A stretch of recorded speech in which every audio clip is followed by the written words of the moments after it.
Alright, 2019 GTI, we've got the Golf R headlights on there.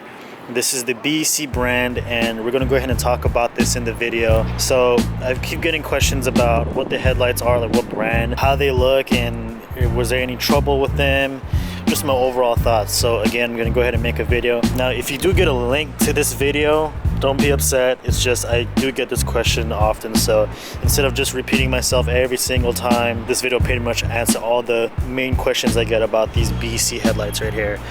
So let's get right into that, guys. First thing I do want to say is that these headlights are freaking amazing.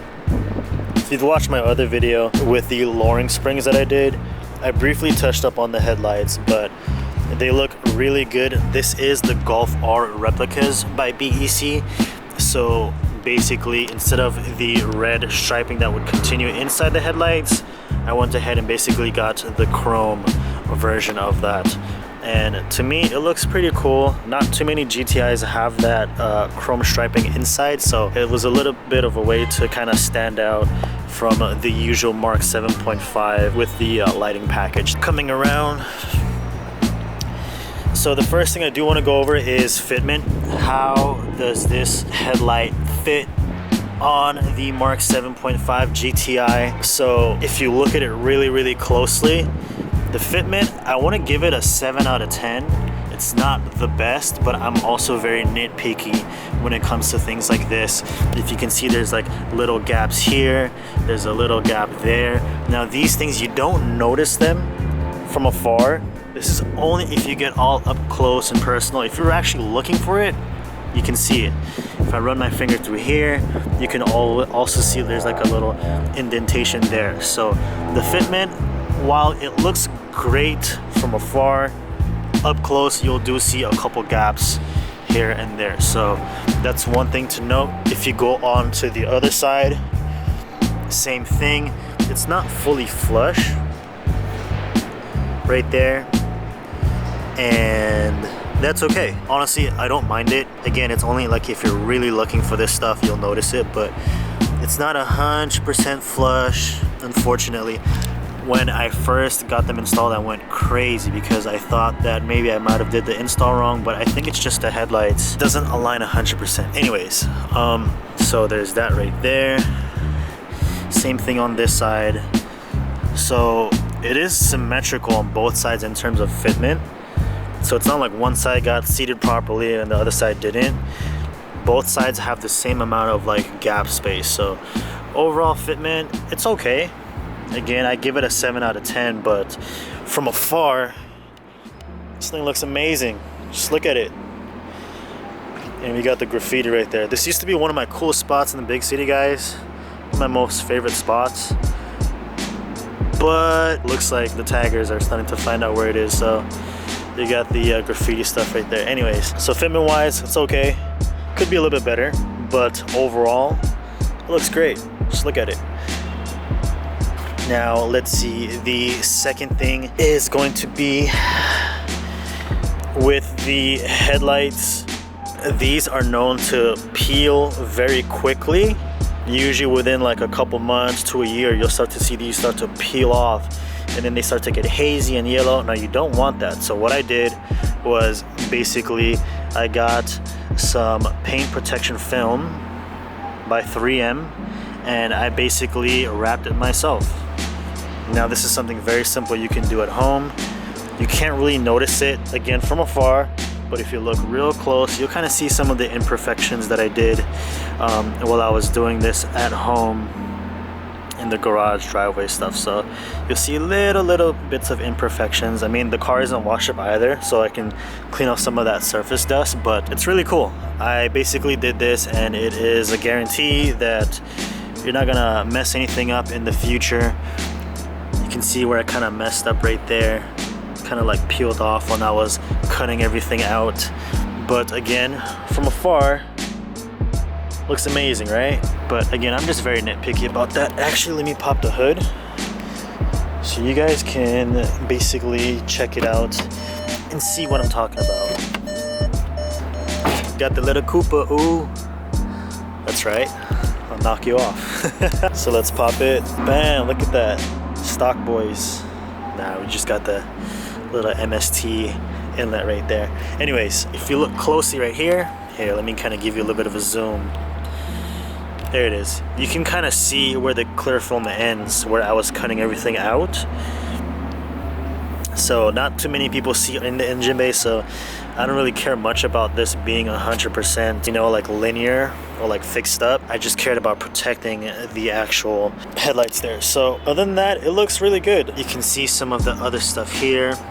It was a little bit hard to like cut out these like edges right here because I didn't want to damage the paint, but I just recommend using a pretty good razor blade. Make sure it's sharp enough to where you don't have to fight the film just to get it cleaned up perfect. But you do that with some soapy water and use like a credit card or something just to kind of squeeze out. It's like you're wrapping a car. Little imperfections here. You can see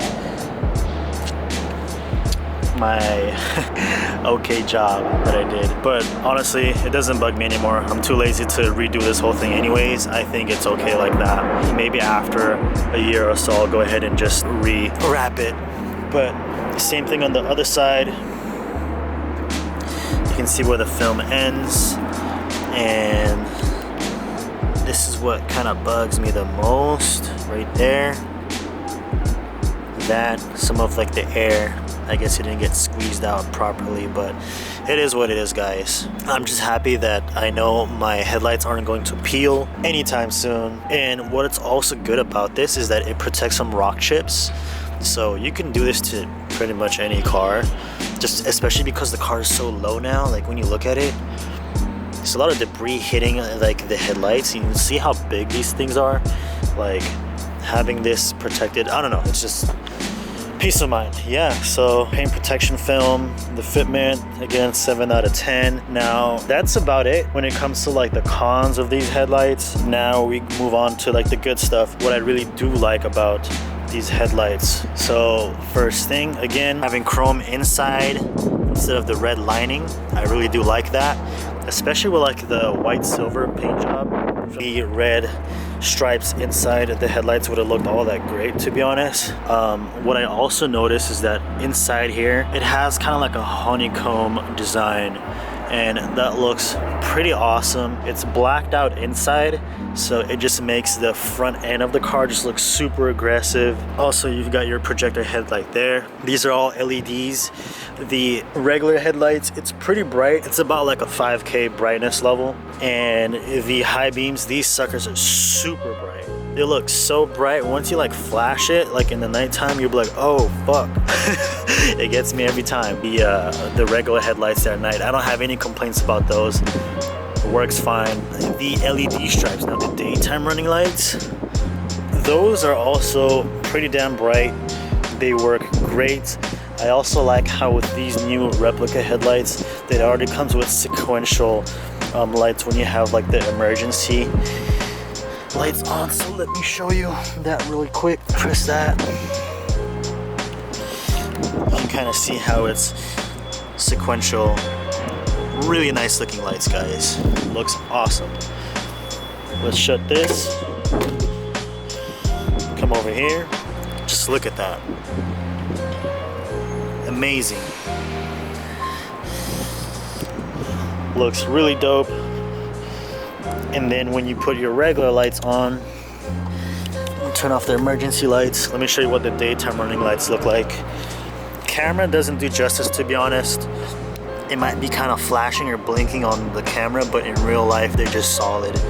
It's not flashing at all, but pretty noticeable.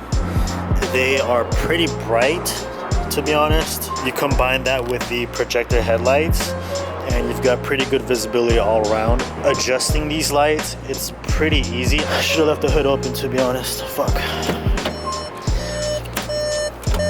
The adjustability of the headlights, let me show you, is super easy. You want to go ahead and do vertical adjustments. You put a little screwdriver in there and you just twist it, and that'll either lower your low beams or raise it up. Same thing with the other side, super easy to get to. Horizontal though, you want to make sure you get that before you actually fully put everything back and install the headlights, because the horizontal portion of this it's down there. It's pretty hard to get to. Now, if you didn't have this fender piece here, obviously it would have been super easy, but horizontal wise, make sure you get that adjusted before you fully put everything back. And then the vertical side, you can do that later on because you have easy open access at the very top right here. So just another heads up. But yeah, other than that, these lights are pretty great. Pretty much a plug and play application. Let me show you the inside right here. They're huge. When you look at the car from the front, it doesn't look all that big. But when you get these delivered at home to the house or to the shop, or whoever's doing the install, you see how big your headlights are? They're huge. It's crazy. Just wanted to point that out. Anyways, how long have I been talking for? It's been a minute. I'm trying to think if there's anything else I'm missing out. If you have any questions about these BEC replica headlights from the Golf R, please drop a comment down below. Also, if you enjoyed this video, giving it a like and sharing it really does help me out, and it motivates me to keep making more of these videos for you guys. If there's anything else you want to see, again, drop it down below and I'll go ahead and do that. Again, if you got a link to this video, it's not because I'm being an ass or anything, an asshole. It's just I do get this question pretty often. Any questions, drop it down below.